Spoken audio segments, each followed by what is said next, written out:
2026년 3월 중동의 밤하늘은 유례없는 화염으로 뒤덮여 있었습니다. 이란발 미사일이 비처럼 쏟아지는 절체절명의 순간 UAE 정부가 비밀리에 긴급 메시지를 타전한 곳은 워싱턴도 런던도 아닌 대한민국 서울이었습니다. 메시지의 내용은 짧고 강렬했습니다. 용역탄이 바닥났다 이란의 공습을 더 이상 버틸 수 없다. 지금 당장 추가 물량을 보내달라.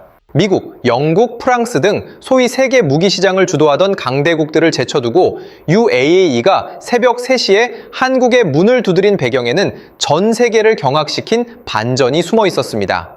한국 정부의 답변은 더욱 믿기 힘든 것이었습니다. 이번 주말 동안 수십 발을 추가 생산하겠다. 다음 주면 현지에 도착할 것이다. 전쟁 한복판에서 미사일을 일주일 만에 배송하겠다는 이 유례없는 약속은 아마존이나 쿠팡조차 흉내낼 수 없는 군사적 로켓 배송의 시작이었습니다.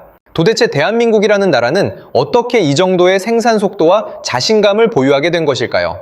그리고 단 한 발에 청웅이가 어떻게 두바이 수만 명의 목숨을 구하고 요동치는 중동의 에너지 질서까지 단숨에 재편해버렸는지 그 이면을 들여다봐야 합니다. 시간은 이 거대한 폭풍이 시작되기 직전인 2026년 2월 28일 새벽으로 거슬러 올라갑니다. 2026년 2월 28일 새벽, 중동의 지정학적 지형을 영구적으로 바꿀 거대한 폭풍이 시작되었습니다.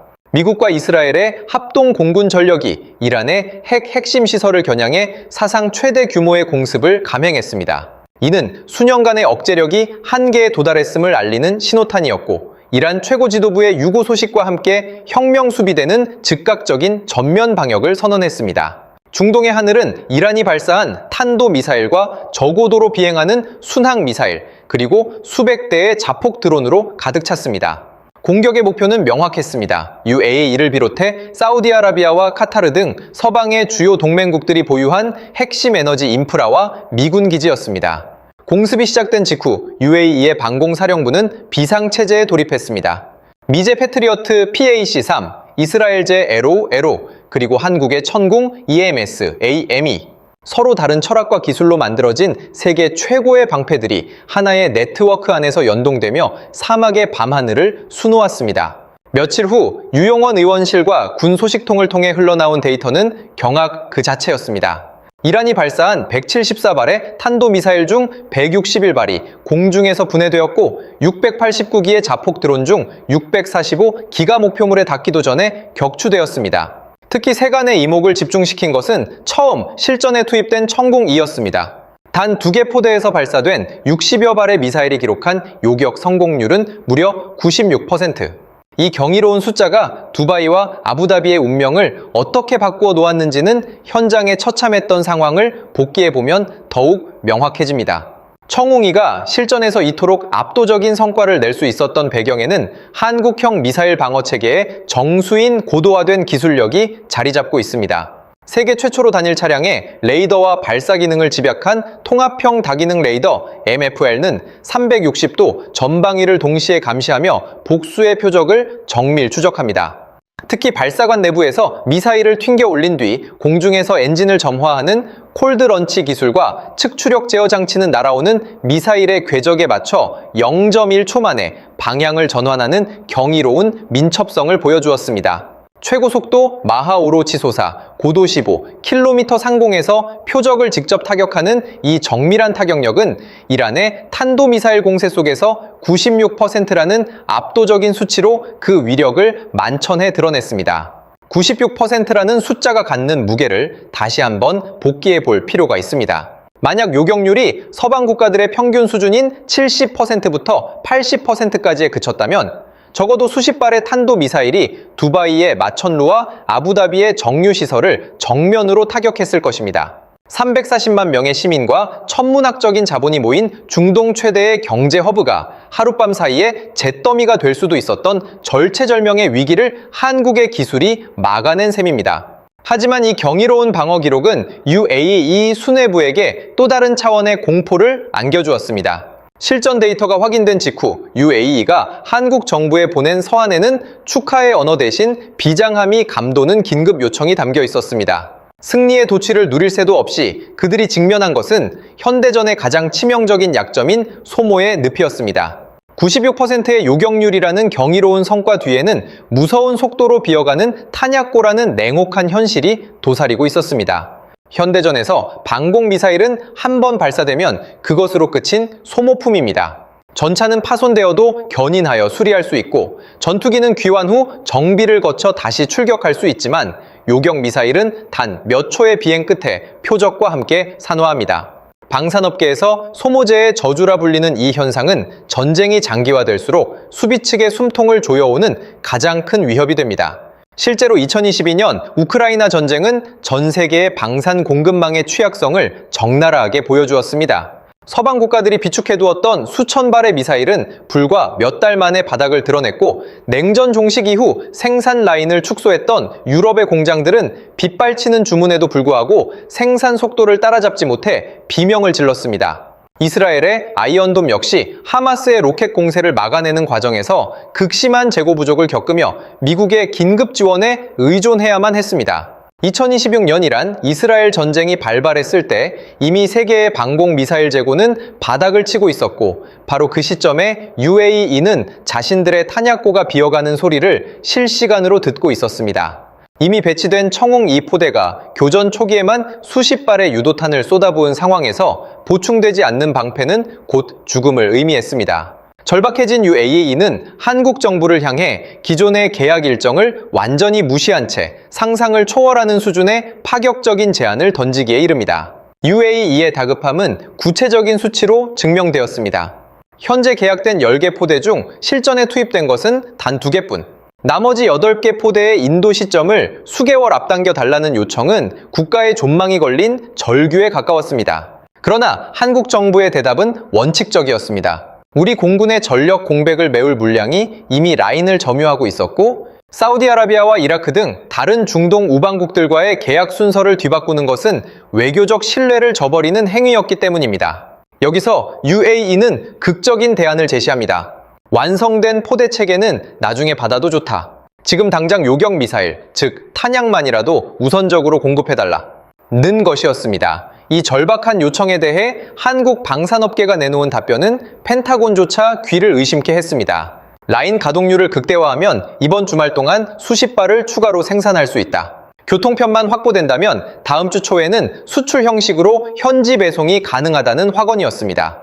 이 무모해 보이는 약속이 어떻게 가능했는지, 그리고 왜 세계 최대 방산 기업인 로키드 마틴조차 이 속도를 경외의 눈으로 바라볼 수밖에 없는지 그 경이로운 생산 시스템의 실체가 서서히 드러나기 시작했습니다. 세계 최대의 방산 거물인 미국의 로키드 마틴이 생산하는 패트리어트 PAC 3미사일의 연간 생산량은 약 500발 수준에 머물러 있습니다.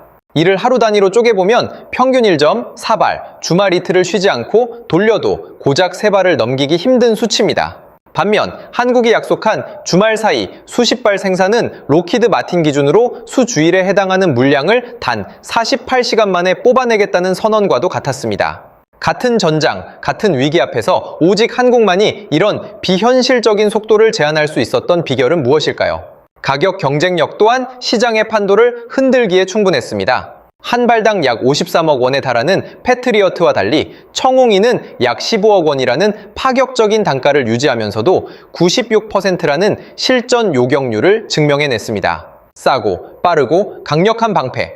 이란의 미사일 공포가 실시간으로 중동을 짓누르는 상황에서 청웅이는 더 이상 선택이 아닌 생존의 필수품으로 자리 잡았습니다. 이 경이로운 공급 능력의 뿌리를 이해하기 위해서는 대한민국이라는 나라가 지난 70년간 강요받아온 비극적인 긴장 상태와 그 안에서 형성된 독특한 방산 DNA를 들여다볼 필요가 있습니다.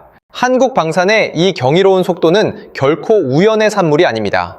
대한민국은 1953년 정전협정 이후 70년이 넘는 세월 동안 단 한순간도 전쟁이 종료되지 않은 세계에서 가장 긴장감이 높은 국가 중 하나입니다. 법적으로 여전히 교전 중이라는 이 비극적인 현실이 역설적으로 한국 방산의 유전자를 상시 전시 생산체제로 강력하게 동기화시켰습니다. 냉전 종식 이후 대부분의 서방 국가들이 평화의 배당금을 누리며 방산 투자를 줄이고 생산 라인을 해체할 때 한국은 북한의 위협에 즉각 대응하기 위해 공장에 불을 끄지 않았습니다. 속도와 물량은 선택이 아닌 이 나라가 살아남기 위한 유일한 생존 전략이었습니다. 이 투쟁의 역사는 1970년대로 거슬러 올라갑니다. 당시 베트남전에 파병된 한국군조차 미군에게 빌려온 소총을 써야 했던 서글픈 현실 속에서 대한민국은 국방과학연구소를 세우고 자주국방의 험난한 길을 걷기 시작했습니다. 소총 한 자루 만들지 못하던 나라가 반세기 만에 탄도미사일을 주말 사이에 수십 발씩 찍어내는 괴물 같은 생산력을 갖추게 된 배경에는 모든 핵심 기술을 우리 손으로 직접 통제하겠다는 지독한 집념이 깔려 있었습니다. 특히 조립 생산에 그치지 않고 부품 하나하나를 국산화하려 했던 이 철학은 훗날 전 세계가 공급망 마비로 고통받을 때 한국만이 독보적인 존재감을 드러내는 결정적인 계기가 되었습니다. 이 국산화라는 지독한 고집이 낳은 결과물이 실제 전장에서 어떻게 무기의 생명력을 연장시키는지 그 상징적인 사례인 K9 자주포의 궤적을 따라가 보겠습니다. 2022년 폴란드가 한국과 체결한 역사적인 방산 계약은 전 세계 무기 시장의 패러다임을 완전히 바꾸어 놓은 일대 사건이었습니다. 러시아의 침공으로 유럽 전체가 안보 위기에 직면했을 때 유럽의 방산 강국이라 자처하던 독일은 레오파르트 2 전차의 인도에 수년이 걸릴 것이라 답했고, 미국 역시 이미 쌓여있는 주문서 때문에 수년간의 대기 시간이 불가피하다고 선언했습니다. 나토 국가들이 수십 년간 누려온 평화의 배당금은 역설적으로 그들의 방산 제조 역량을 고사시켰고, 실제 위기 앞에서 서방의 공급망은 처참할 정도로 느리고 무력했습니다. 하지만 한국은 달랐습니다. 7월에 계약서를 작성하고 같은 해 12월 첫 K9 자주포와 K2 전차가 폴란드 그디니아 항구의 모습을 드러냈습니다. 계약부터 실물 납품까지 단 5개월. 전차와 자주포를 주문하고 같은 해에 실물을 인도받을 수 있는 나라는 지구상에 오직 대한민국뿐이었습니다. 폴란드 국방부 관계자들은 이토록 빠른 납기가 가능할 줄은 상상도 못했다며 경악을 금치 못했습니다. 이것은 단순히 공장의 규모가 크기 때문이 아니었습니다. 평시에도 언제든 전시 생산 속도를 올릴 수 있도록 최적화된 공정 관리와 핵심 부품의 국산화를 통해 외부 변수를 차단한 한국 특유의 제조 생태계가 만들어낸 승리였습니다. 이 경이로운 납기 속도는 단순히 빨리 만든다는 의미를 넘어 국가 간의 신뢰를 에너지 안보라는 실질적인 생존의 이익으로 치환시키는 거대한 외교적 레버리지가 되었습니다. UAE는 대한민국이 보여준 경이로운 생산 속도와 헌신에 대해 단순한 감사의 인사를 넘어 실질적이고 압도적인 보상으로 화답했습니다. 2026년 3월 이란이 호르무즈 해협 봉쇄를 위협하며 전 세계 에너지 시장이 발칵 뒤집혔던 그 시기, 한국 내 유가는 리터당 1,900원을 돌파하며 시민들의 일상을 위협하고 있었습니다. 경유값이 휘발유 가격을 추월하고 주유소마다 길게 늘어선 패닉바잉 행렬은 국가적 에너지 위기를 예고하고 있었죠. 바로 그 순간 UAE 국영 석유 회사는 호르무즈 해협을 우회할 수 있는 대체 항만에 한국 유조선 2척을 즉시 진입시켰습니다. UAE는 한국을 위해 현지 보관 중이던 원유 400만 배럴을 즉각 선적해 보냈고, 한국 내에 공동 비축 중이던 200만 배럴의 사용권까지 전격적으로 양도했습니다. 총 600만 배럴. 이는 대한민국 전체가 이틀 넘게 사용할 수 있는 막대한 양의 에너지였습니다. 청웅이가 UAE의 안보를 지키듯이 우리의 원유가 한국의 에너지 안보에 기여한다는 가오식 대통령 비서실장의 발언은 무기가 곧 외교가 되고, 외교가 곧 생존의 동력이 되는 현대 국제정치의 냉혹하고도 끈끈한 단면을 상징적으로 보여주었습니다. 빗발치는 미사일과 검은 황금이 교환된 이 극적인 장면은 중동의 다른 국가들에게도 강렬한 메시지를 던졌습니다. 이러한 실전 기록은 즉각적으로 중동 방산 시장 전체를 뒤흔드는 거대한 지각 변동을 일으켰습니다. 사우디아라비아는 이미 2024년에 청웅이 10개 포대를 약 32억 달러 규모로 계약한 상태였고, 이라크 역시 2025년에 8개 포대를 약 29억 달러에 도입하기로 하며 한국산 방패를 선택한 바 있습니다. UAE의 35억 달러 규모를 포함해 세 나라의 합산 계약액만 96억 달러, 우리 돈으로 12조 원을 훌쩍 넘어서는 천문학적인 액수입니다. 하지만 이번 실전 성공 이후 이 숫자는 단순한 시작에 불과할 것이라는 게 전문가들의 지배적인 견해입니다. 중동의 모든 국방 관계자들이 청궁이의 96% 요격률을 가상 시뮬레이션이 아닌 실제 전쟁터에서 생방송으로 목격했기 때문입니다. 카탈로그에 적힌 화려한 재원이나 화려한 전시회에서의 시연 영상은 까다로운 구매자의 의심을 완전히 지우지 못합니다.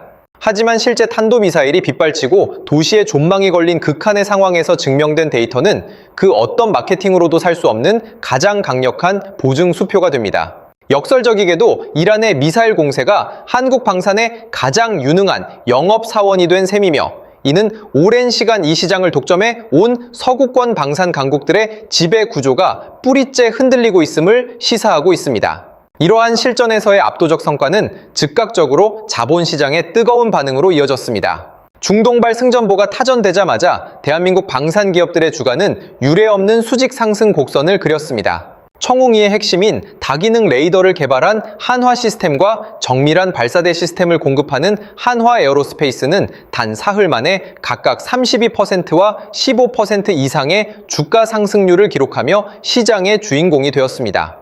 특히 체계 종합을 담당하며 청웅이의 전체 컨트롤 타워 역할을 수행하는 LIG넥스원은 사흘간 무려 49.9%라는 경이로운 급등세를 보이며 전 세계 투자자들의 시선을 집중시켰습니다. 주식시장의 이러한 민감한 반응은 단순한 수치 이상의 의미를 갖습니다. 이는 청웅이라는 단일 무기 체계의 성공을 넘어 그 배후에 포진한 대한민국의 방산 생태계 전체에 대한 신뢰가 입증되었음을 뜻하기 때문입니다. 레이더 부품을 제조하는 중소협력사부터 고성능 유도 장치 공급사, 강력한 추진체를 생산하는 업체들까지 수천 개의 정밀 제조 기업들이 톱니바퀴처럼 맞물려 돌아가는 대한민국의 K방산 클러스터가 거둔 승리인 것입니다. 이제 세계는 한국의 공장이 멈추지 않는 한 그 어떤 위기 속에서도 동맹의 하늘을 지킬 방패가 끊임없이 보급될 것임을 확신하게 되었습니다. 청웅이의 실전 성공은 이제 대한민국 방산이 나아갈 더 거대한 그림, 즉 K방공 생태계의 글로벌 확장을 알리는 서막에 불과합니다.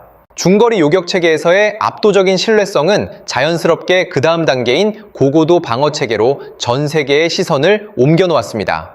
현재 한국이 독자 개발 중인 장거리 지대공 유도무기 LSAM은 이른바 한국판 사드로 불리며 고도 40km부터 60km 상공에서 탄도미사일을 요격하는 핵심 자산입니다. 청웅이가 중동의 심장을 지키는 것을 목격한 국가들에게 이제 LSAM은 단순한 검토 대상이 아닌 최우선 도입 후보군으로 급부상했습니다.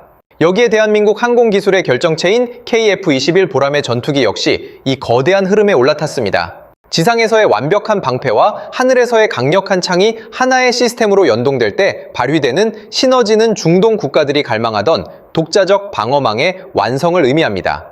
한국산 무기는 실제 전장에서 가장 가혹한 조건에서도 완벽하게 작동한다는 이 강력한 명제는 수십조 원 규모의 추가 수출 협상에서 그 어떤 화려한 수식어보다 강력한 레버리지가 되고 있습니다. 단순히 무기 체계 하나를 파는 것을 넘어 한 국가의 영공 전체를 책임지는 전략적 동반자로서 대한민국의 위상이 근본적으로 재편되고 있는 것입니다. 하지만 이 화려한 수출 실적과 기술적 승리보다 우리에게 더 깊은 울림을 주는 것은 70년 전 아무것도 없던 불모지에서 시작된 이 나라의 지독한 준비가 어떻게 타국의 생명을 구하는 기적으로 변모했는가 하는 점입니다. 2026년 3월 전쟁의 화염이 잦아들지 않던 중동의 밤하늘 아래에서 대한민국은 주말 동안 미사일을 증산했고 불과 며칠 만에 이를 현지에 도착시켰습니다. UAE는 그에 대한 보답으로 빈 유조선을 한국의 원유로 가득 채워보냈습니다. 총성이 울리는 전장에서 미사일과 원유가 실시간으로 교환된 이 극적인 광경은 대한민국이 단순히 무기를 파는 나라를 넘어 동맹의 생존을 실질적으로 책임지는 안보의 중추로 우뚝 섰음을 세계에 선포했습니다. 대한민국 방산의 성공은 단순히 기술적 우위에 머물지 않습니다. 그것은 위기 상황에서도 약속을 이행하는 능력, 즉 신뢰의 속도에 기반하고 있습니다. 70년 전 소총 한 자루 없던 불모지에서 시작해 분단의 긴장감을 세계 최고 수준의 생산 역량으로 승화시킨 한국인들의 지독한 집념, 그 비극적 역사가 역설적으로 낯선 사막 위에서 타국의 무고한 생명을 구하는 기적의 속도가 되었습니다. 이제 세계는 절체절명의 위기 순간 가장 먼저 전화를 걸어 도움을 요청할 나라로 대한민국을 떠올립니다. 지금 이 순간에도 대한민국이 만든 정밀 유도탄은 지구 반대편 어딘가의 하늘을 묵묵히 지켜내고 있습니다. 비극을 희망으로 위기를 기회로 바꾼 K방산의 위대한 여정은 이제 전 세계 안보 지형의 새로운 표준으로 자리 잡았습니다.